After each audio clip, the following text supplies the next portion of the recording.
evening to all of you. Welcome back. Starting with the must-know topics of upper limb. Okay, now to begin with, this condition in which there's a separation of the neck from the trunk. Which part of the brachial plexus is involved here? Which part of the brachial plexus? The upper trunk of the brachial plexus is involved. The upper trunk. And what is that point of the upper trunk? That's the Erb's point. Erb's point. So this injury is known as Erb's paralysis. Erb's paralysis, that's injury to the upper trunk of the brachial plexus. Which are the nerve roots involved? C5, C6, C5, C6. And this C5, C6, I told you, is mainly present in two nerves. One is the median nerve. The C5, C6 is mainly present in two nerves. One is the axillary nerve, and the other one is the musculocutaneous nerve. Axillary nerve and the musculocutaneous nerve. So quickly just going through this. What is the axillary nerve supply? Deltoid. So deltoid is paralyzed. Which action is lost? Abduction is lost. So the arm is adducted. Which other muscle is involved? Teres minor. Teres minor. What is the action of teres minor? What is the action of teres minor? That's lateral rotation. That's lateral rotation. So lateral rotation is lost. So the arm is medially rotated. So how is the position of arm in case of Erb's paralysis? The arm is adducted. The arm is medially rotated. Plus there is this loss of sensations here. What is that known as? Regimen badge sign. Regimen badge sign. The second nerve involved would be musculocutaneous nerve. Now we know what is the musculocutaneous nerve supply. The biceps, the brachialis, and the coracobrachialis. Okay, so yes, so biceps is involved. What is the main action of biceps? The main action of biceps is supination. So supination is lost. The forearm would be pronated. The forearm is pronated. The brachialis is involved. What is the action of brachialis? Flexion at the elbow joint. So the forearm is extended. The forearm is extended. Okay, right. And there is loss of sensations on the lateral aspect of the forearm. So how is the position of the upper limb in case of Erb's paralysis? The arm is adducted. The arm is medially rotated. Regimen badge sign. The forearm is extended. The forearm is pronated. And there's a loss of sensations on the lateral aspect of forearm. Okay, when all these conditions takes place, the fingers automatically become like this, and this is what we call as the policeman's tip hand. Policeman's tip hand. Okay, so that is Erb's paralysis. The second must-know thing is, okay, so this is the position of the upper limb in Erb's paralysis. The second thing, a person is falling down, and the person suddenly holds something. He gets a jerk here. So which trunk is involved? The lower trunk of the brachial plexus. Which are the nerve roots involved? C8 and T1. And this C8 and T1 are mainly present in two nerves, the median nerve and the ulnar nerve. Median and ulnar nerve. Yes. And what does this C8 and T1 mainly supply? This intrinsic muscles of the hand, small muscles of the hand. So what do we get here? All these muscles are paralyzed. We get a claw hand. Claw hand. Okay. Plus involvement of T1 leads to what? Horner's syndrome. Horner's syndrome. Okay. Clear to all of you? Right. So that's about it. Now, what are the muscles supplied by median and ulnar nerve in the hand? This quick go through it. So median nerve supplies these three muscles of thenar eminence. What is that? The first one, abductor pollicis brevis. The second, flexor pollicis brevis, superficial head. And the third one is opponens pollicis, along with two lumbricals, the first and the second lumbrical. What are the muscles which are supplied by ulnar nerve? Ulnar nerve supplies the muscles of hypothenar eminence. The first one, that's the abductor digiti minimi brevis. Second, flexor digiti minimi brevis. The third one is the opponens digiti minimi. Two lumbricals, which is that the third and the fourth lumbrical. Four palmar intrashank, which cause adduction of fingers. Four dorsal intrashank, which causes abduction of fingers. Then a muscle causing this for the thumb. What is this? Adduction. The muscle is adductor pollicis and the deep head of flexor pollicis brevis. So these are the 15 muscles which the ulnar nerve supplies in the hand. Just remember all these muscles, the nerve supply of median and ulnar nerve in the hand. This is, you should know. Okay? Now, understand this. The gluteus medius and minimus of one side they're going to support the pelvis of the opposite side. So if there's a paralysis of the right gluteus medius and minimus, the pelvis will droop down to the left side. Left side. Okay. What is this gait known as? Yes, if it is unilateral, it is lurching gait. And if it's bilateral, what is that known as? Waggling gait. Waggling gait. Okay. And what is this sign known as? Trendelenburg sign. Where are these injections given, which will lead to this? The supromedial quadrant uh, of the gluteal region, the supromedial quadrant. Okay. Now understand this sciatic nerve. Sciatic nerve, another very important topic. If you know the sciatic nerve, you know everything of the lower limb. What is the root value of sciatic nerve? L4, L5, S1, 2, 3. L4, L5, S1, S2, S3. Now this sciatic nerve gets out through which foramen? Voice break. The sciatic nerve gets out through which foramen? Okay, greater sciatic foramen. The sciatic nerve gets out through the greater sciatic foramen. Okay, fine. The sciatic nerve gets out through the greater sciatic foramen. Okay, now which muscle does it lie on? Which is this first muscle which it lies on? This is the it comes below the piriformis. Yes, what is this muscle? This is the superior gemellus. That's the obturator internus. That's the inferior gemellus. That's the quadratus femoris. The sciatic nerve now comes into the thigh, lies on which muscle? The adductor magnus muscle. Adductor magnus. Okay. Now the sciatic nerve comes down into the popliteal fossa and divides into two terminal branches. Yes, what is that? One is the tibial nerve. Just quick go through it. Just tell me, tibial nerve, and the other one is common peroneal nerve. Common peroneal nerve. So sciatic nerve divides into, if you know this, you'll be able to answer all the MCQs on this. Okay. Sciatic nerve divides into a tibial and a common peroneal nerve. The voice is maximum. Okay. Now you tell me, what does the tibial nerve supply? The tibial nerve is going to supply the posterior compartment of the leg. Posterior compartment of the leg muscles. The common peroneal nerve divides into a superficial peroneal, and a deep peroneal. The common peroneal nerve divides into a superficial peroneal and a deep peroneal nerve. What is the superficial peroneal nerve supply? It supplies the lateral compartment of the leg. Lateral compartment. What is the deep peroneal nerve supply? The anterior compartment of the leg. Okay, of the leg. And what is the tibial nerve supply? The posterior compartment of the leg. Okay. Now, what is the action of the muscles of the posterior compartment of the leg? They do posterior compartment muscles. What do? They do plantar flexion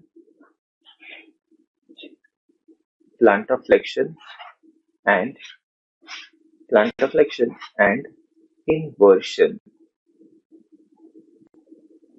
Posterior compartment muscles to plantar flexion and inversion. Okay, now is it okay? Look, what I was telling you is the sciatic nerve. The sciatic nerve comes outside the greater sciatic foramen. What is the root value of sciatic nerve? L4, L5, S1, S2, S3. The sciatic nerve gets out through the greater sciatic foramen below the piriformis muscle. Then the sciatic nerve lies on which muscle? The superior gemellus, the obturator internus, the inferior gemellus, and the quadratus femoris. Now it comes in the thigh. It lies on which muscle in the thigh? Adductor magnus, enters the popliteal fossa, divides into a tibial nerve and a common peroneal nerve. The tibial nerve supplies which compartment of the leg? The posterior compartment of the leg. The common peroneal nerve divides into a superficial peroneal and a deep peroneal. Okay, the superficial peroneal supplies the lateral compartment of the leg. The deep peroneal nerve supplies the anterior compartment of the leg. What is the action of the muscles of the posterior compartment? They do this. What is this? Plantar flexion and inversion. So if the muscles in the posterior compartment are paralyzed, plantar flexion would be lost. The person is not able to stand on the toes. In addition, inversion would be lost. Okay. What is the action of muscles of lateral compartment? They do eversion of the foot. So if this lateral compartment muscles are paralyzed, eversion is lost. Eversion is lost. Okay, fine. Anterior compartment muscle, what is the action? Dorsiflexion. Dorsiflexion at the ankle joint. So if these muscles are paralyzed, dorsiflexion is lost, the foot goes down. What is that known as? Foot drop. Okay, so just remember this table. Everything will be clear to you. You'll be able to answer the MCQs. Okay, right. So that's about the sciatic nerve and its branches. Yeah. Tell me now, this ACL and PCL, just the attachments of ACL and PCL. Where is the ACL attached? It's between the anterior, it's between the medial and the lateral meniscus. Okay, the anterior horn of the medial and the lateral meniscus. What is that? ACL. And this ACL goes backwards and gets inserted on, yes, on the ACL goes backwards and gets inserted on which condyle is that? Lateral condyle, the posterior aspect of lateral condyle. The PCL starts from behind, goes and gets inserted on the anterior aspect of the medial condyle. Okay, what is the action of ACL? It prevents the anterior displacement of tibia. The PCL prevents the posterior displacement of tibia. Clear? Of tibia. Both this ACL and PCL are intracapsular but extrasynovial. Intracapsular and extrasynovial. Okay, so this is what I wanted to tell you about ACL and PCL. Understand this now. Another very important thing is this: inguinal lymph nodes. Inguinal lymph nodes are superficial and deep type. Deep type. The superficial inguinal lymph nodes is arranged in the form of a T. Arranged in the form of a T. Another very important clinical thing. Okay. Yes, the superficial inguinal lymph nodes are arranged in the form of a T. This is the upper, this is the horizontal group, and this is the vertical group. Horizontal group, what is this? This upper medial, this is the upper lateral, and that's the vertical group. Now you just have to know what is the upper medial group drain. Upper medial group. I've told you all this, just a quick revision of this. The upper medial group drains the anterior abdominal wall below the umbilicus. It drains the skin and the fascia of the external genitals, except the glans penis and the glans clitoris. Where does the glans penis and glans clitoris drain into? The deep inguinal lymph node. Okay. The upper medial group also drains the anal canal below the dentate line. It drains the supralateral angle of the uterus, that's the corner of the uterus, the penile part of the male urethra. Okay, so all this is drained by the upper medial group of lymph nodes. What is this upper lateral group drain? It drains the back below the umbilicus. It drains the skin and fascia on the lateral aspect of the thigh, and it drains the gluteal region. Okay, and this vertical group of lymph nodes, what do they drain? They drain the lower limb in the region of great saphenous vein and the short saphenous vein. In the region of great saphenous vein and the short saphenous vein. Okay, so that's about the inguinal group of lymph nodes. Now, this bronchopulmonary segments, you know, the left lung and the right lung. Yes, 10 in the right lung and 9 in the left lung.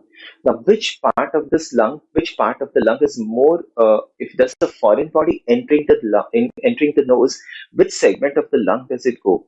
It enters the posterior basal segment of the right lung. Foreign body entering the nose enters into the posterior basal segment because this is a direct continuation of the trachea. It's a direct continuation of trachea. Okay. So trachea continues as what? The right primary bronchus further continues as the secondary bronchus for the lower lobe and further continues as the tertiary bronchus for the posterior basal segment. The tertiary bronchus for the posterior basal segment. Okay. And which is the most dependent part of the lung? Aspiration pneumonia is more common in the apical segment of the lower lobe. Apical segment of lower lobe. Aspiration pneumonia is very common in apical segment of lower lobe. Lower lobe. Just remember. Okay, so that's about the bronchopulmonary segments, the applied part of it. Now, any pain arising from the tissues of the heart. The pain arising from the tissues of the heart, it is carried by the nerves to the dorsal root ganglions of. It is carried. And this is a topic you use. Okay, I'll repeat that. Just wait. I'll repeat that. I'll repeat that. Just wait. The pain originating from the connective tissue of the heart is carried by the nerves to the dorsal root ganglion of T1 to T4 thoracic spinal nerves. Okay, pain arising from the heart is carried to the dorsal root ganglion of T1 to T4 thoracic spinal nerves, and the cutaneous distribution of this ganglion is the site of referred pain. And that is how the pain is referred to the neck. To the medial aspect of the arm, to the back. So anginal pain is mediated by which nerves? That's the thoracic splanchnic nerves. Anginal pain is carried by thoracic splanchnic nerves. I'll repeat that. Just wait. Bronchopulmonary segment. Say this only I've come to. From the bronchopulmonary segments, I've started this only now. So bronchopulmonary segments, what I was telling is, which is if the foreign body enters the nose, where does it go? It enters the posterior basal segment of the right lung. Okay, and aspiration pneumonia is common in the apical segment of the lower lobe. Aspiration pneumonia is common in apical segment of lower lobe. Okay, right. Now understand this one. Tell me, normally what happens is, look, what is this arch artery? What is this arch artery? This is the fourth arch artery. And what is this? Okay. And what is this artery? This is the seventh cervical intersegmental artery. This is the seventh cervical intersegmental artery, and this is the dorsal aorta. Dorsal aorta. Okay. Normally, what happens is, how is the right subclavian artery formed? The right subclavian artery is derived from the right fourth arch artery and the right seventh cervical intersegmental artery. The right fourth arch artery and the right seventh cervical intersegmental will give rise to the right subclavian artery. Right subclavian artery. And this part of the dorsal aorta, this is the right dorsal aorta, normally disappears off. This we know. The right dorsal aorta disappears off, and the right subclavian artery is normally derived from the right fourth arch artery and the right seventh cervical intersegmental artery. This is normal. Okay. Now what happens here?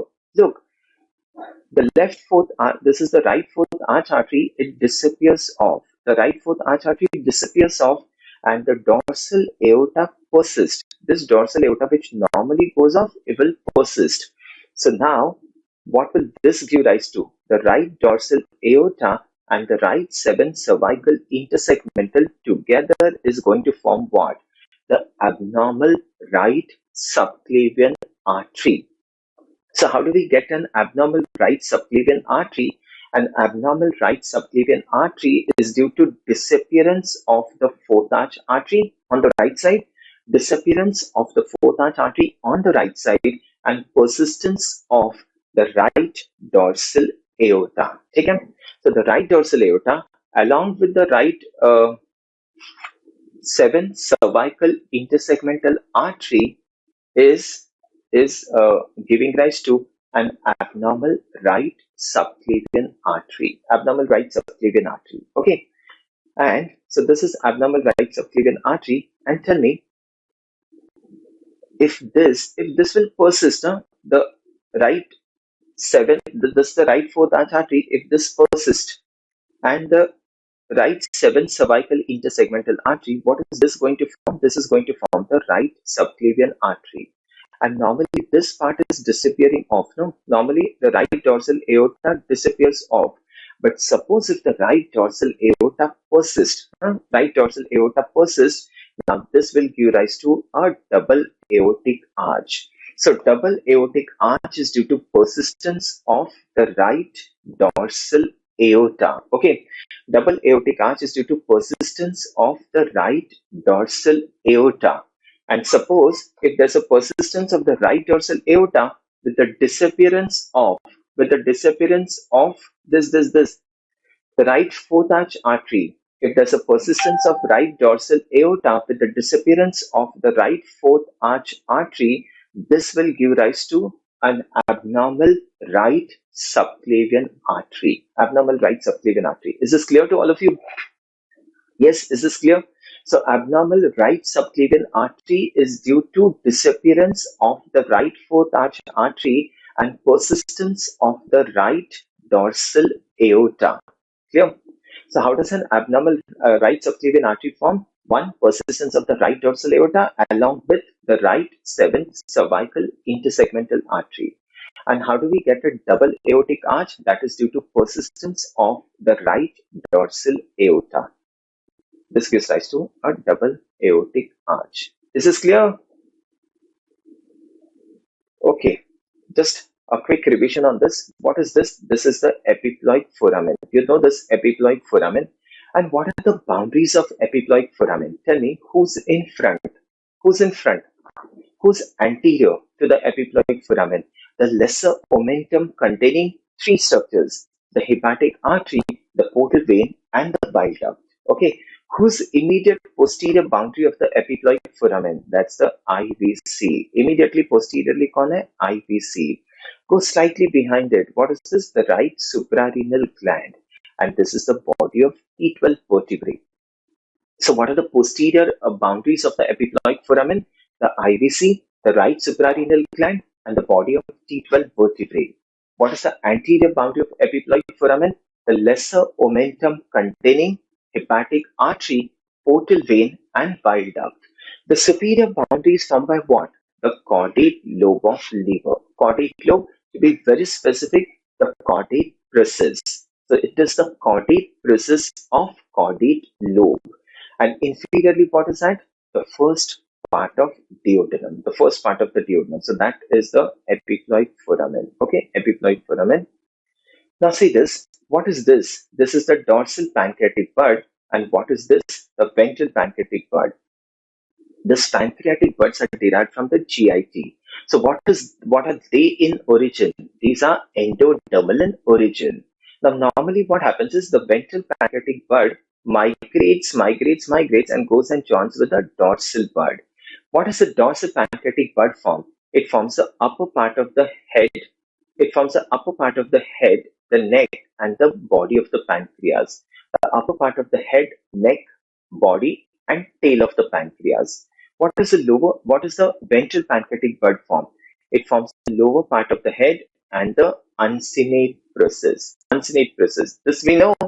So the dorsal pancreatic bud forms the upper part of the head, neck, body, and tail of the pancreas. The ventral pancreatic bud forms the lower part of the head and the uncinate process. Okay. Now, normally this ventral bud goes from backside. But sometimes what happens is half of the ventral bud goes from behind, half of the ventral bud comes from front, and such a type of pancreas is going to encircle the duodenum. What you call this as annular pancreas. So annular pancreas is due to defective migration of the ventral pancreatic bud. Okay, defective migration of ventral pancreatic bud. And sometimes the dorsal and the ventral bud, they do not fuse. So now we get a divided pancreas. What do you call this as? Pancreatic divisum. So just remember all this abnormalities of the pancreas. One more congenital abnormality. Tell me now, what is this? This is the mesonephric duct, which divides into pronephros, mesonephros, metanephros. What is this duct? Draining this pronephros, mesonephros, and metanephros? That's the mesonephric duct.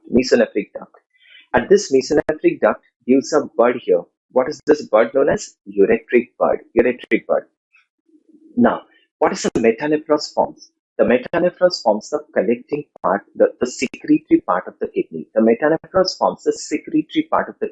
What is included in that? The Bowman's capsule, the PCT, the loop of Henle, the TCT. This much. Huh? The Bowman's capsule, the PCT, the loop of Henle, and the DCT. This is what is included in the secretory part of the kidney. The collecting part of the kidney is derived from, ठीक है ना? The collecting part of the kidney is derived from ureteric bud. Ureteric bud. So what does it form? It forms the collecting tubules. It forms the collecting ducts, collecting tubules, the minor calyx, the major calyx, the pelvis, and the ureters. The pelvis and the ureters. This is derived from the ureteric bud. Okay, what is the metanephros forms? The Bowman's capsule, the PCT, the loop of Henle, and the DCT. It's only till DCT. What is the ureteric bud form? It forms the collecting ducts, the collecting tubules, the minor calyx, the major calyx, the pelvis, and the ureter. Okay, so the collecting and the secretory part are separate, are different. Now both these parts have to communicate with each other. Failure of communication of collecting and the secretory part results in, what is that? You get small cysts in the kidney, and this is the congenital polycystic kidney. Congenital polycystic kidney. If this ureteric bud is not formed, okay, failure of formation of ureteric bud results in. Now this ureteric bud will be migrating towards the metanephros, and this ureteric bud is going to stimulate the metanephros to form the kidney. If the ureteric bud itself is not there, the kidneys are not formed at all, and this is what we call as renal agenesis. Okay, so failure of formation of the ureteric bud results in renal agenesis. The renal agenesis. Okay. Now something else here. What is the length of anal canal? That is 38 millimeters or 3.8 centimeters. We divide this anal canal into upper 15 millimeters, middle 15 millimeters, and lower 8 millimeters. Upper 15 millimeters shows such columns. What are these columns? Known as anal columns. And you join the lower end of the anal columns, we get a line here. What is this line known as? What is this line known as? The dentate line. Dentate line, or it is known as the pectinate line. Dentate or pectinate line. Now, this part of the anal canal above the dentate line is derived from the cloaca. That is, it is derived from the endoderm. Endoderm. The part of the anal canal above the dentate line is derived from endoderm. And the lower part of anal canal below the dentate line is derived from the invagination of ectoderm. The ectoderm invaginates inside. So the lower part of anal canal would be ectodermal in origin. Ectodermal in origin. The upper part is endodermal in origin. Out of this lower part, the 15 millimeters would be lined by mucous membrane.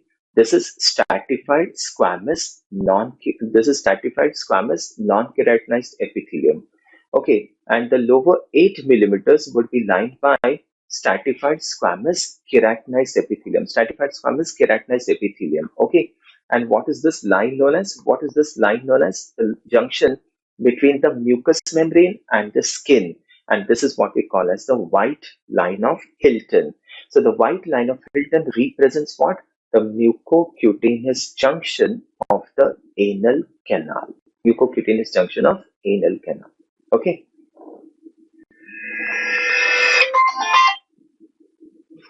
Okay. Now, some foramens. Okay, some foramens which are very important because you get tumors of the base of the skull. Tumors of the base of the skull which will be encroaching upon the foramen. Just an important foramen, I'll revise. Okay, what is the foramen here? Here, that's the jugular foramen. And this jugular foramen is divided into three compartments: anterior, middle, and posterior compartment. What passes to the anterior compartment of jugular foramen? Just a quick go through it. Answer: what passes to the anterior compartment of jugular foramen? The inferior petrosal sinus. Inferior petrosal sinus. What passes to the middle compartment of the jugular foramen? The 9th, the 10th, and the 11th cranial nerves. And what passes to the posterior compartment of the jugular foramen? The sigmoid sinus, which gets outside the skull. It is now known as internal jugular vein. Internal jugular vein. This is the petrous part of temporal bone. Petrous part. And what is the opening here. What is this foramen within the petrous part? This is the internal acoustic meatus. Internal acoustic meatus. And what enters into this internal acoustic meatus? The seventh nerve, the eighth nerve, and the labyrinthine artery. Labyrinthine artery. The facial nerve enters through the internal acoustic meatus. And what are the branches of facial nerve in the middle here? The first branch, greater petrosal. The second branch, nerve to stapedius. And the third branch is chorda tympani. Chorda tympani, the facial nerve then gets out through the stylomastoid foramen, enters the parotid, and divides into 5 branches. Okay. What is this foramen? This is the foramen ovale. Foramen ovale. And what are the structures which pass through the foramen ovale? That is male, M-A-L-E. What is M? Mandibular nerve. A. Accessory meningeal artery. L. Lesser petrosal nerve. And E is emissary vein. Emissary vein. What passes to foramen spinosum? Foramen spinosum. Yes. The nervus spinosus and the middle meningeal vessels. Nervus spinosus and the middle meningeal vessels. Okay, no? So these are some foramens which I just have gone through it. Okay, very good. Very good. You're all answering well. Okay, so that's about the foramen. You tell me, what is this sinus here? That's the cavernous sinus. Quickly just tell me, what are the relations in the lateral wall of cavernous sinus? Relations in the lateral wall of cavernous sinus. What is that? The third nerve, the fourth nerve, the ophthalmic division of trigeminal nerve, and the maxillary division of trigeminal nerve. Third nerve, fourth nerve, ophthalmic, and the maxillary division of trigeminal nerve. What passes to the floor of the cavernous sinus? What passes to the floor of cavernous sinus is the sixth nerve and the internal carotid artery. The sixth nerve and the internal carotid artery pass to the floor of the cavernous sinus. So if there's a cavernous sinus thrombosis, there'll be pain along the distribution of this nerve. Okay, and there will be pulsating exophthalmos. Pulsating exophthalmos. Okay, very good.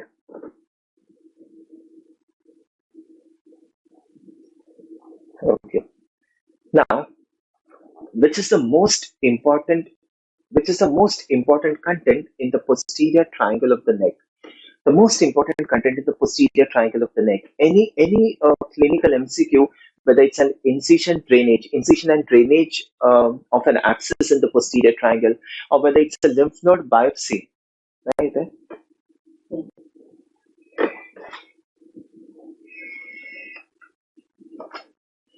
Or whether it's a lymph node biopsy. Okay, we have to be very careful because who lies here in the posterior triangle? That's the spinal accessory nerve. And this spinal accessory nerve is very superficial, very superficial. So while doing any procedure, this spinal accessory nerve can get damaged. Okay. So damage to the spinal accessory nerve in the posterior triangle of the neck. Which muscle is paralyzed? ठीक है? नहीं होता है?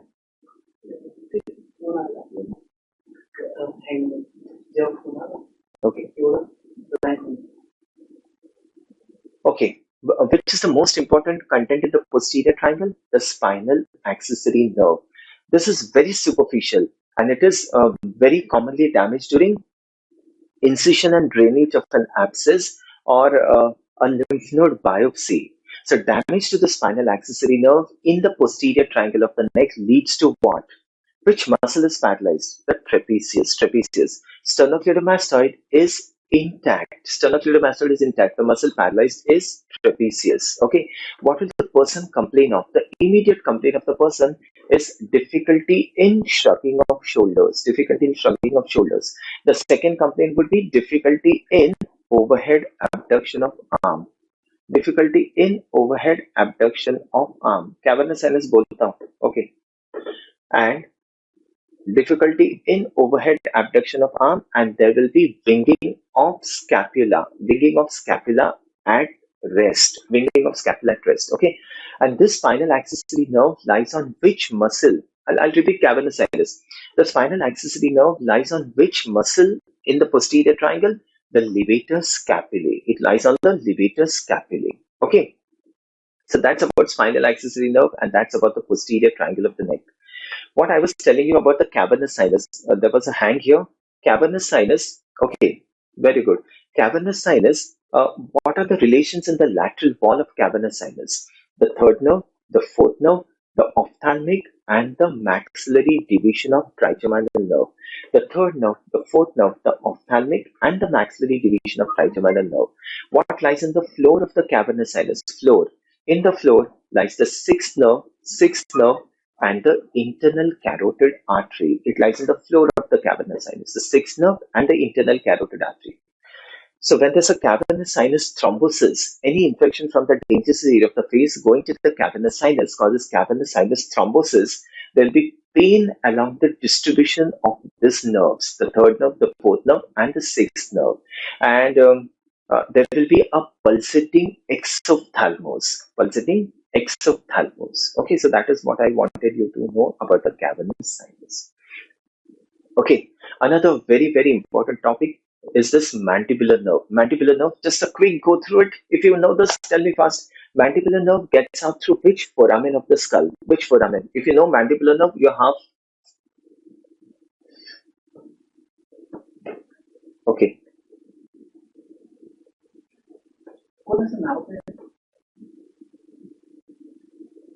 Upasna. Okay. Okay. Which is a nerve which gets, the mandibular nerve gets out through which foramen of the skull? Mandibular nerve gets out through which foramen of the skull? It gets out through the foramen ovale, and now it divides into anterior and posterior division. Just a quick go through it. What are the branches from the trunk of the mandibular nerve?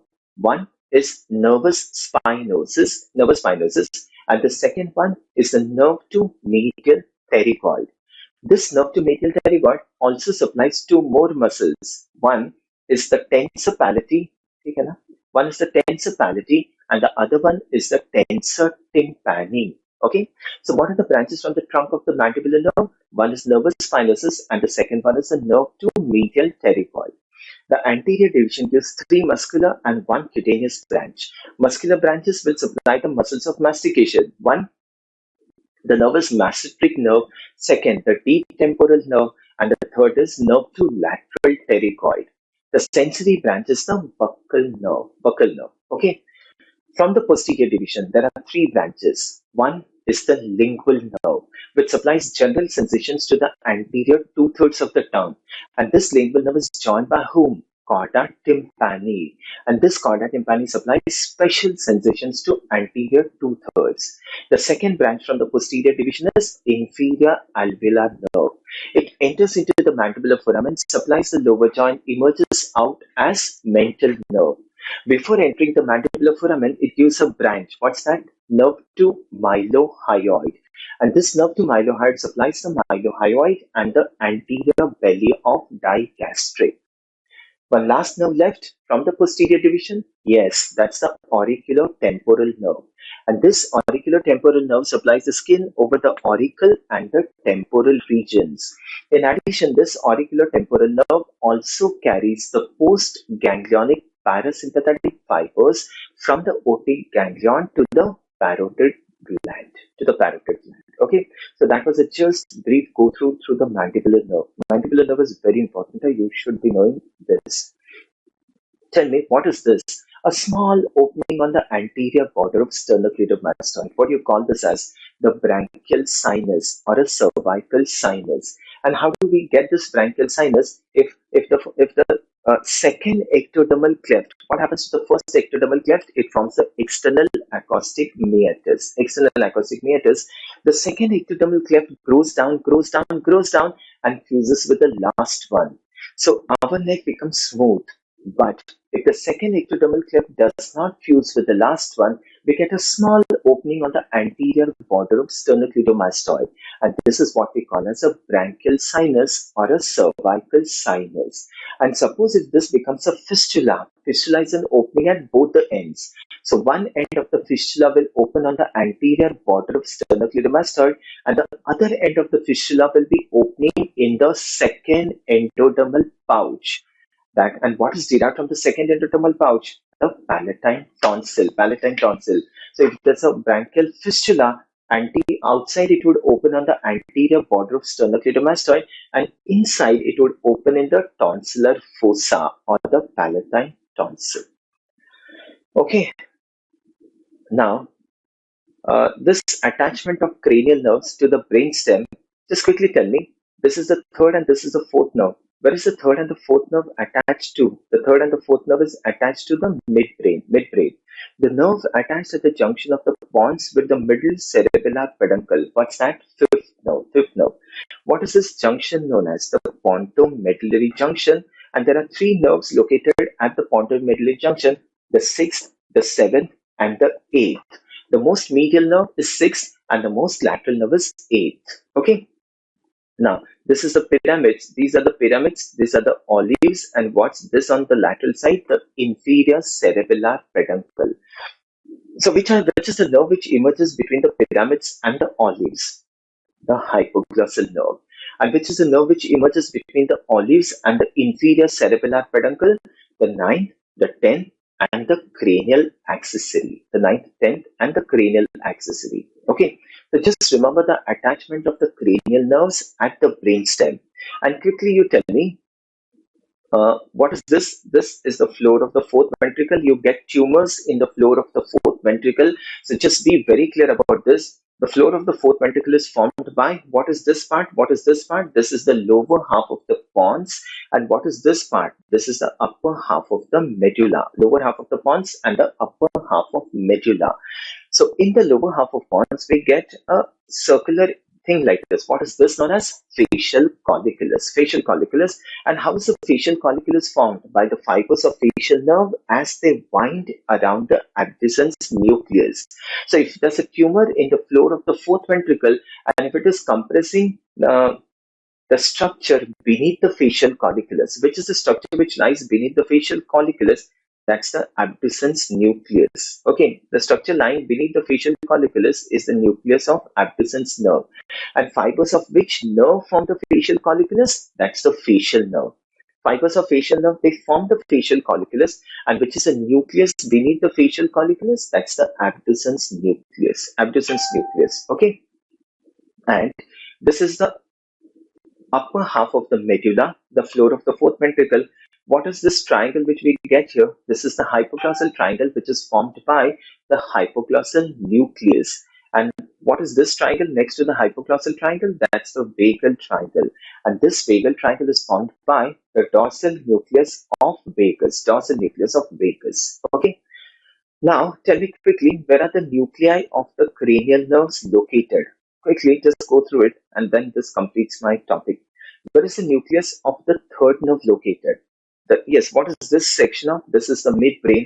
The nucleus of third nerve is located in the midbrain at the level of superior colliculus.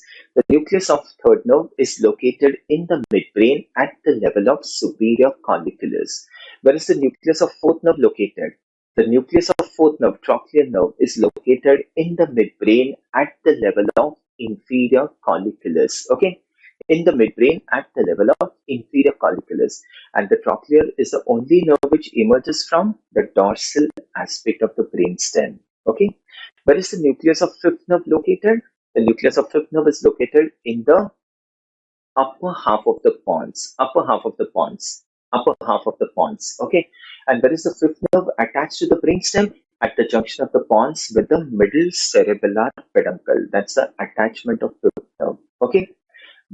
If we come to the lower half of the pons, what nucleus do we get here? The sixth, the seventh, and the eighth nerve nucleus. The sixth, seventh, and eighth nerve nucleus are present in the in the lower half of the pons. And the 9th, 10th, 11th, and 12th cranial nerve nuclei are located in the medulla. The 9th, 10th, 11th, and 12th nucleus are located in the medulla. Okay, so this is about the attachment. This is about the location of nuclei of the cranial nerve. I told you the attachment of the cranial nerves to the brainstem, and then you remember those at least the important brainstem lesions, the important brainstem lesions like the medial medullary syndrome, the lateral medullary syndrome, the Millard-Kubler syndrome, and the Weber syndrome. At least the important things you remember. And the brainstem lesions are specifically cross lesion. That means body is involved on one side and the structure is involved on the opposite side. A cross lesion, which is a characteristic of brainstem. Brainstem.